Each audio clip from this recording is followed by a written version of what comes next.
नमस्ते, मैं हूँ रेखा सिंह। हमारे YouTube चैनल पर आप सभी का बहुत बहुत स्वागत है और हमारे वीडियो को लाइक कीजिए और चैनल को सब्सक्राइब कीजिए और कमेंट में बताइए कैसा लगा हमारा वीडियो। ये हम जो आपको सुनाएंगे श्री रामचंद्र जी के जन्म के समय की चैती है, जो इस तरह है। राम जन्मे अवध नगरिया हो रामा, चैत महीनवा। राम जन्मे अवध नगरिया हो रामा, चैत महीनवा। सखिया सहेली सब सोहर गावई, सखिया सहेली सब सोहर गावई। राजा दशरथ दान लुटावई हो रामा, चैत महीनवा। राजा दशरथ दान लुटावई हो रामा, चैत महीनवा। राम जन्मे अवध नगरिया हो रामा, चैत महीनवा।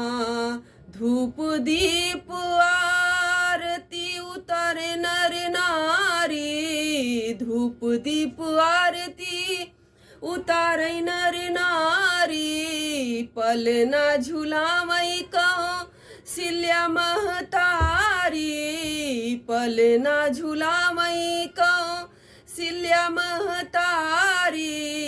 अंगने में नाचती गुजरिया हो रामा, चैत महीनवा। अंगने में नाचली गुजरिया हो रामा, चैत महीनवा। राम जन्मे अवध नगरिया हो रामा, चैत महीनवा। ऋषि मुनि देवता सब फूल बरसावई, ऋषि मुनि देवता सब फूल बरसावई।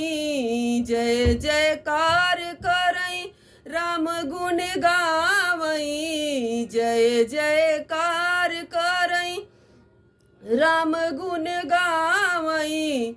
रतिया की चमके अंजोरिया हो रामा, चैत महीनवा। रतिया की चमकई अंजोरिया हो रामा, चैत महीनवा। राम जन्मे अवध नगरिया हो रामा, चैत महीनवा। धरती पे पाप हरई बरे राम आवई, धरती पर पाप हरई बदे राम आए। दुखिया गरीबन के गले से लगाए, दुखिया गरीबन के गले से लगाए। रेखा सिंह खेवल नवरिया हो रामा, चैत महीनवा। रेखा सिंह खेवल नवरिया हो रामा, चैत महीनवा। राम जन्मे अवध नगरिया हो रामा, चैत महीनवा। राम जन्मे अवध नगरिया हो रामा, चैत महीनवा।